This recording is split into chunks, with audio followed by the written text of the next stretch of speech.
Hello দর্শক, সবাই কেমন আছেন? আমি সুস্মিতা ভালো আছি।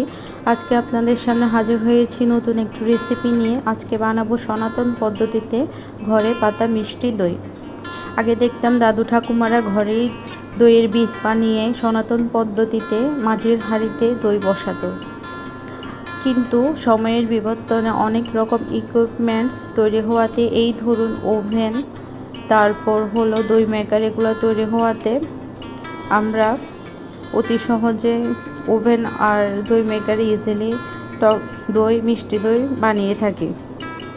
কিন্তু আজকে আপনাদের আমি সনাতন পদ্ধতিতে মিষ্টি দই বানানো দেখাবো। এই জন্য এখানে নিয়ে নিলাম 1 লিটার গরুর দুধ, হাফ কাপ মিষ্টি দই, আর নিয়ে নিলাম হাফ কাপ চিনি।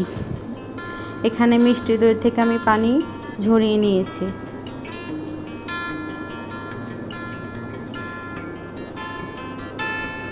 এখন পাত্রটি চুলায় বসিয়ে দিলাম।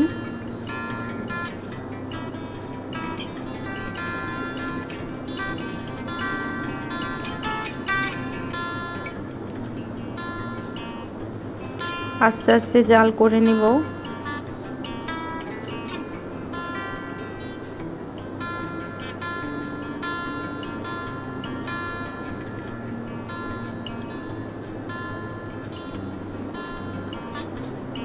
পাত্রে জাল দেওয়ার সাথে সাথে চামচ দিয়ে নেড়ে দিতে হবে, তা না হলে নিচে দুধ জমে পোড়া গন্ধ তৈরি হয়। এতে দুধের স্বাদ নষ্ট হয় এবং দুধটা আর খাওয়া যায় না। আমি অনবরত নেড়েই যাচ্ছি আর চেষ্টা করছি যেন উপরে সর না বসে।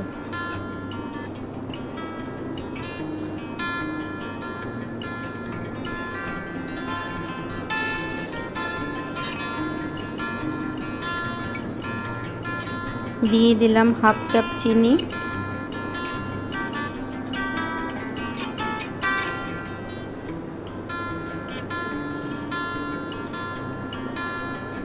আর অনবরত নাড়লে দুধের উপর একটা ফেনা তৈরি হয়। এর পরবর্তীতে দেখা যায় যখন দই জমে তখন এর টেক্সচার ভালো হয়।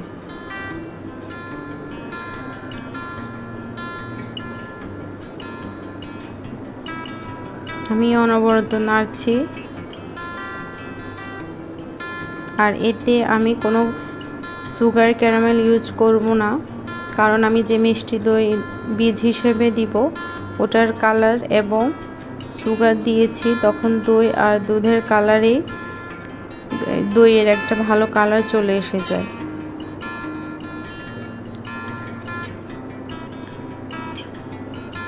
সো আর ক্যারামেল না দিলেও চলে। দেখুন কি সুন্দর উপরে ফেনা ফেনা হয়ে গিয়েছে।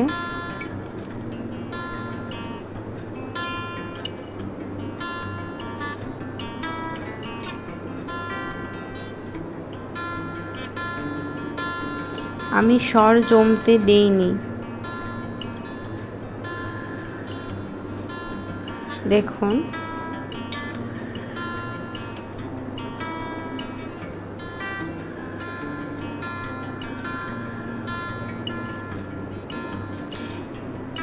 আমি 1 লিটার দুধকে হাফ লিটার করে নিয়েছি।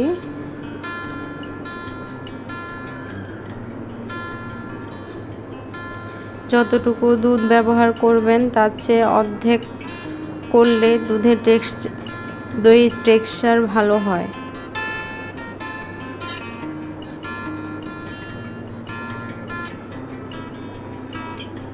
এখন চুলা বন্ধ করে দিলাম।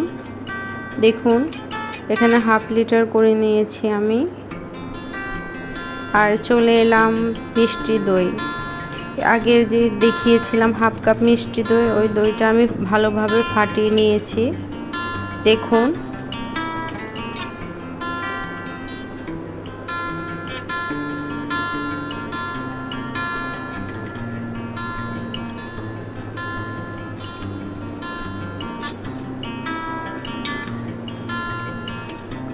আর অন্যদিকে দুধটা ঠান্ডা বসিয়ে দিলাম। আর এখন একটা আঙুল দিয়ে দেখে নেব এটি কতটুকু ঠান্ডা হয়েছে।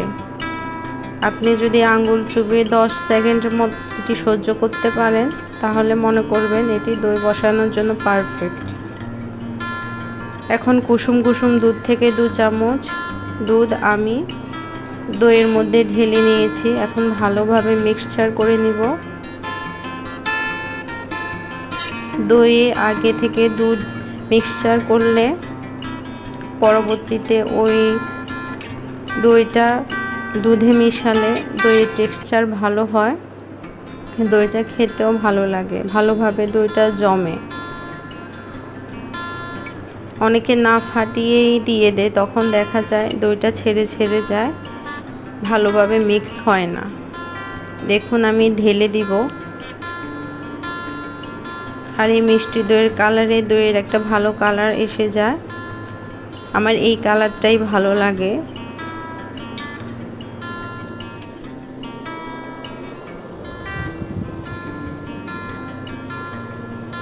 ভালোভাবে নেড়ে নিচ্ছি।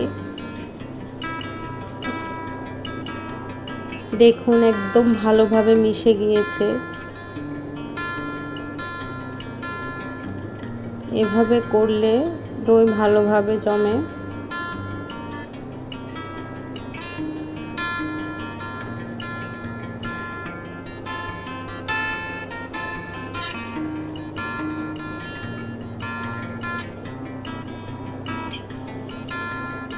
আমি একটি মাটির পাতিল নিয়ে নিয়েছি। মাটির পাতিলে বসাবো আজকে মিষ্টি দই। চেষ্টা করবেন পাতিলে বসানোর জন্য, কারণ অতিরিক্ত যে জলীয় দ্রবণটা থাকে তখন মাটির পাত্রটি অতিরিক্ত দই থেকে যে অতিরিক্ত জলীয় অংশটা বের হয়ে ওটা চুষে নেয়।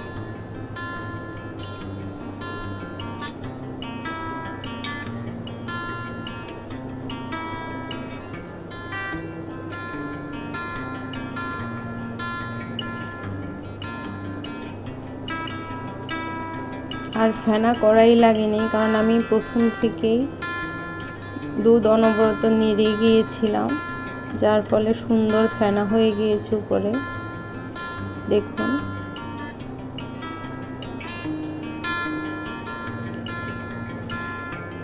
এখন একটা ঢাকনা দিয়ে ঢেকে রাখবো যাতে ঠান্ডা না হয়। আমি একটি পলি নিয়ে আসছি, এই যে পলি দিয়ে ভালোভাবে মুড়ে নিয়েছি যাতে গরম ভাবটা ভিতরেই থাকে। আজকে আমি চালের ড্রামে বসাবো, অনেকে আবার হাঁড়ি গরম করে ওটার উপরে বসিয়ে দেয়। ওইভাবে করলেও হয়, এভাবে করলেও হয়। আমি সাধারণত এভাবেই করি, কারণ আমার এতেই বেশি সুবিধা হয়, কোনো কষ্ট হয় না, ঝামেলা কিছুই হয় না। দেখুন সকাল হয়ে গিয়েছে, আমি রাতে বসিয়েছিলাম আর তয়সই ছিল না। খুব ভোরে উঠে আমি দই জমেছে কিনা দেখতে চলে এলাম। প্রায় আমি 10 ঘন্টা রেখেছি ড্রামে, আর 10 ঘন্টার মধ্যে দই ভালোভাবে জমে যায়। এভাবে দেখুন আমি পলিটা খুলে নিচ্ছি, ভালোভাবে আনক্লোজ করছি। দেখুন, wow, it's look so yummy. দেখুন দইটা সেট হওয়ার আগেই কত সুন্দর, কত ভালোভাবে জমেছে। দইটা ফ্রিজে রাখলে আরো ভালোভাবে সেট হয়ে যাবে।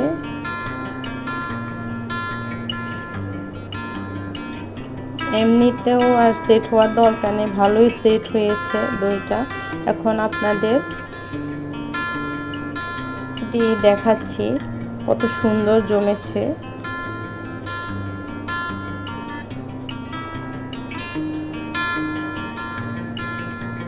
আসলে কোনো জিনিস করলে ওই জিনিসটা যদি পারফেক্টলি হয় তাহলে মনটা এমনিতে ভালো হয়ে যায়।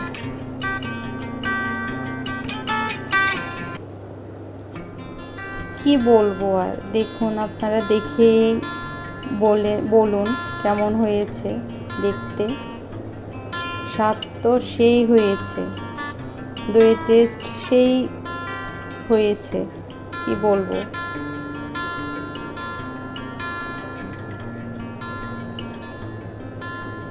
আর দেখতেও খুব ডেলিশিয়াস লাগছে।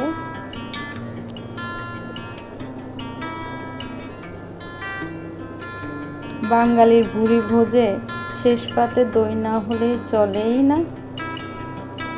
আমরা যতই খাই শেষ পাতে একটু দইয়ের জন্য যেন পেটে জায়গা থেকেই থাকে।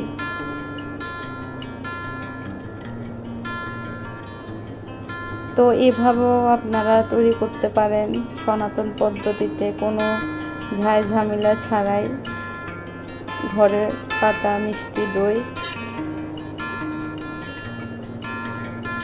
এটা কতটা ইয়াম্মি হয়েছে বলার অপেক্ষা রাখে না, আপনারা বানিয়ে আমাকে কমেন্ট করে জানাবেন। তো দর্শক, আজ এ পর্যন্ত, সবাই ভালো থাকবেন, টাটা।